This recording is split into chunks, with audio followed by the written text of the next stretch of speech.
काली घास में डाल दिया जाता था, बंद कर दिया जाता था। तो इस प्रकार अब हीरा और मोती को काली घास में डाल दिया गया। हीरा और मोती ने देखा वहाँ और भी कई जानवर हैं, भैंसे, बकरियां, घोड़े, गधे, सब जानवर हैं, लेकिन सब के सब भूखे प्यासे मुर्दे की तरफ बढ़े। भूख के मारे सबका बुरा हाल है। तो भूख के मारे हीरा और मोती ने दीवार को, कांजी हाउस की दीवार को चाटना शुरू किया। रात के समय हीरा के मन में भी विद्रोह की भावना उठी और उसने अपने नुकीले सींगों से कांजी हाउस की बाउंड्री को, दीवार को सींग से तोड़ने का प्रयास किया। वो बार बार उस पर प्रहार कर रहा था, जिससे मिट्टी गिर रही थी। इतने में चौकीदार कुछ आवाज और उसने हीरा के उज्जड़पन को देखकर, मस्ती को देखकर उसे डंडे से मारा और उसे मोटी रस्सी से बांध दिया। मोती ने उसे चढ़ा। हीरा ने जवाब बांध दिया तो क्या हुआ, अगर दीवार टूट जाए तो कई जानवरों की जान बच जाती। अब मोती को भी छाया, उसने बड़े जोर से दीवार को मारा। 2 घंटे जोर आजमाइश करने के बाद लगभग आधी दीवार कांजी हाउस की आधी दीवार गिर। अब सब जानवरों की जान में जान आई।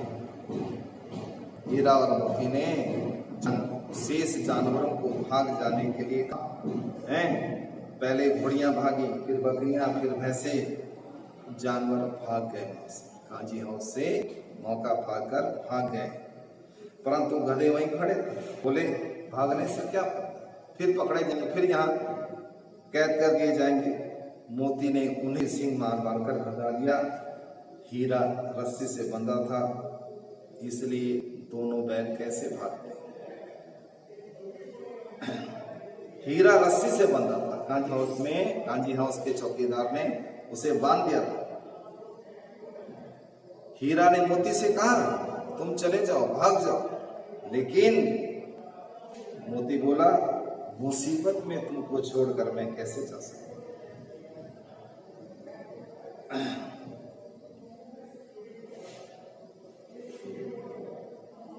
विपत्ति में मैं तुमको कैसे छोड़ सकता हूं। वह वहीं हीरा के पास सो गया। सुबह होते ही कांजी हाउस के कर्मचारियों ने, अधिकारियों ने जब देखा तो खलबली मच गई।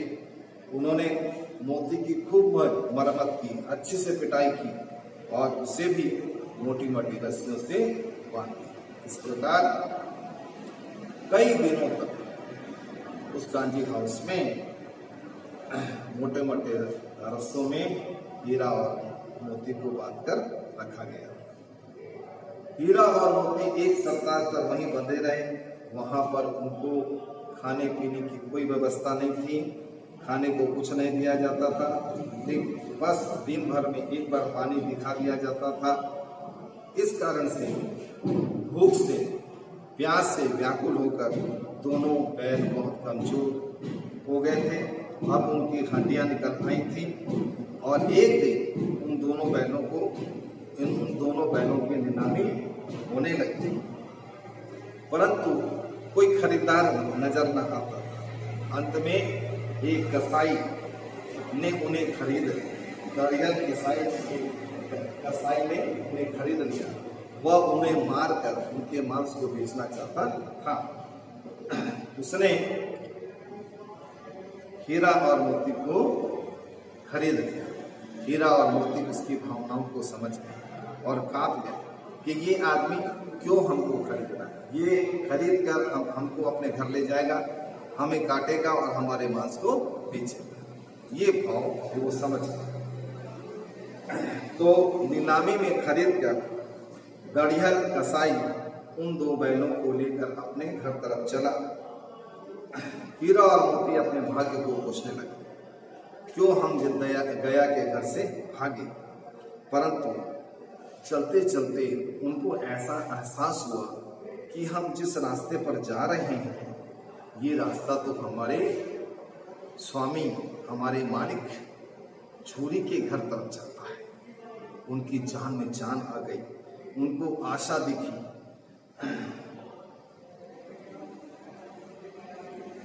वे बड़ी मस्ती के साथ, बड़ी तेज गति के साथ आगे आगे चलने लगे और अचानक वे तेजी से दौड़ते हुए जब वो रास्ता उनको जाना पहचाना लगा तो उनमें जान आ गई। दुर्बल कमजोर जानवरों में जान आ गई। वे अपने मालिक के घर के रास्ते को पहचान कर दौड़े और अपने मालिक के घर पहुंच गए। उसके सामने जाकर खड़े हो गए। छुरी ने हीरा और मोती को देखकर गले दौड़कर उन्हें गले लगा लिया। बैल भी छुरी का हाथ चाटने लगे।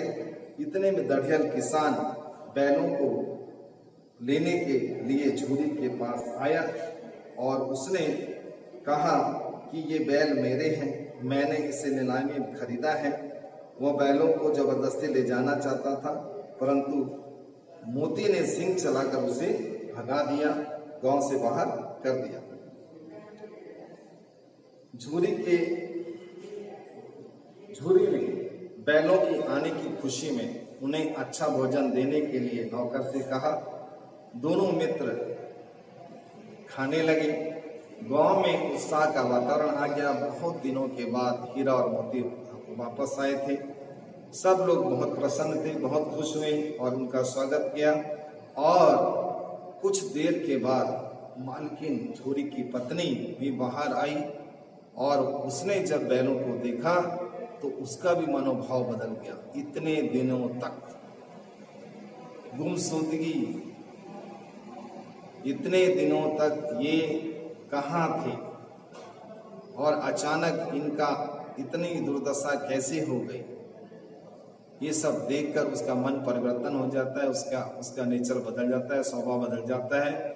वह दौड़कर आती हैं और बैलों के माथे को चूम लेती है। इस प्रकार कहानी का अंत होता है।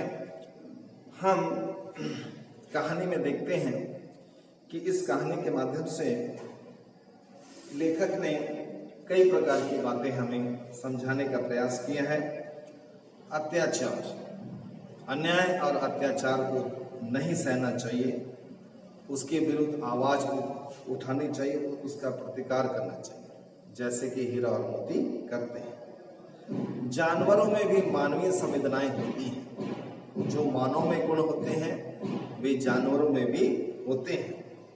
तो इसलिए हमें जानवरों की भावनाओं को समझना चाहिए, उनके साथ मानवीय व्यवहार करना चाहिए, उनका सम्मान करना चाहिए, नारी जाति का सम्मान करना चाहिए, परोपकार करना चाहिए, सच्ची मित्रता करनी चाहिए, मिलजुल कर काम करना चाहिए, सहयोग करना चाहिए और आज़ादी की रक्षा करनी चाहिए। तो इस प्रकार इस कहानी में अनेक प्रकार के संदेश हमको मिलते हैं। हमें इस कहानी को ध्यान से पढ़िए और पढ़ने के बाद प्रश्नोत्तर लिखिए। जो 1 से लेकर 10 तक प्रश्न दिए हैं, सभी प्रश्नों के उत्तर आप किसी भी गाइड बुक से लिख सकते हैं। यहाँ पर आरंभ में, इस कहानी के आरंभ में, जानवरों में गधा सबसे बुद्धिहीन प्राणी है, ये बात कहेंगे। इसका सबसे बड़ा कारण यह है कि वो बहुत सीधा होता है, सहनशील होता है। वह सुख दुख हानि लाभ सभी में एक जैसा रहता है। इसी सीधेपन और सहनशीलता के कारण से भारतीयों को अफ्रीका और अमेरिका में अपमान सहना पड़ा। गधे से कुछ ही कम सीधा एक और प्राणी है बैल। यह कभी कभी अड़ भी जाता है, इसलिए उसका स्थान गधे से थोड़ा नीचे है। ये बात भी इसमें कही गई है। कहानी में सबसे महत्वपूर्ण बात है आजादी, कि आजादी हमारा जन्मसिद्ध अधिकार है और हम इसे लेकर रहेंगे। ये भाव हमारे अंदर होना चाहिए। आप प्रश्नोत्तर लिखिए, 1 से लेकर 10 तक प्रश्नोत्तर लिखिए, किताब से देखें और इसके उत्तर किसी भी गाइड बुक से आप लिख सकते हैं। हिंदी नोटबुक में प्रश्नोत्तर लिखना है। Hindi grammar book, grammar notebook में ग्रामर का प्रश्नोत्तर लिखना है। तो अभी पाठ 1 के प्रश्नोत्तर 1 से लेकर 10, 11 जो भी हम आपको बताए हैं, इससे पहले भी हमने ये कहानी आपको बताई थी और उसमें प्रश्नोत्तर लिखने की बात कही थी, तो उसको आप फेयर कॉपी में लिखिए प्रश्नोत्तर, और उत्तर के लिए गाइड बुक का इस्तेमाल कर सकते हैं। गोल्डन गाइड भी अच्छी गाइड है और ऑल इन वन में भी अच्छा दिया है, और भी कोई गाइड जो आपके पास उपलब्ध है उससे प्रश्नोत्तर लिख सकते हैं। अब हम आपको इसके बाद दूसरा लेसन है इसमें, उसको बताएंगे। नेक्स्ट क्लास में हम आपको उसका प्रश्नोत्तर बताएंगे, आपको उसकी कहानी बताएंगे। लास्ट तक ये एक यात्रा कथा है, ये एक यात्रा कथा है। लेखक नेपाल के रास्ते से तिब्बत तक की यात्रा करता है और इस यात्रा के समय किन किन कठिनाइयों का, किन किन घटनाओं का वो सामना करता है आदि आदि के बारे में हम आपको विस्तार से बताएंगे। तो ये जो कहानी हमने बताई है उसको आप पढ़िए, और जो नेक्स्ट पीरियड में हम आपको बताएंगे उसको भी आपको पढ़ना है। हमारे साथ साथ पढ़ने का काम और लिखने का काम जारी रखिए, क्यों कि ये जो समय है पढ़ने का और लिखने का काम, और जो आपकी प्रॉब्लम है, समस्या होगी, वो इसको खुलने पर आप हमसे पूछ सकते हैं। लेकिन जो अभी आपका महत्वपूर्ण काम है पढ़ना लिखना, उसको आप जरूर कर लीजिए।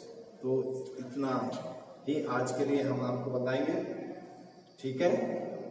आपने कहानी सुनी है और सुनकर क्या समझा है उसको आप किताब से मिलान कीजिए। तो ठीक है, धन्यवाद, खुश रहिए, सुरक्षित रहिए।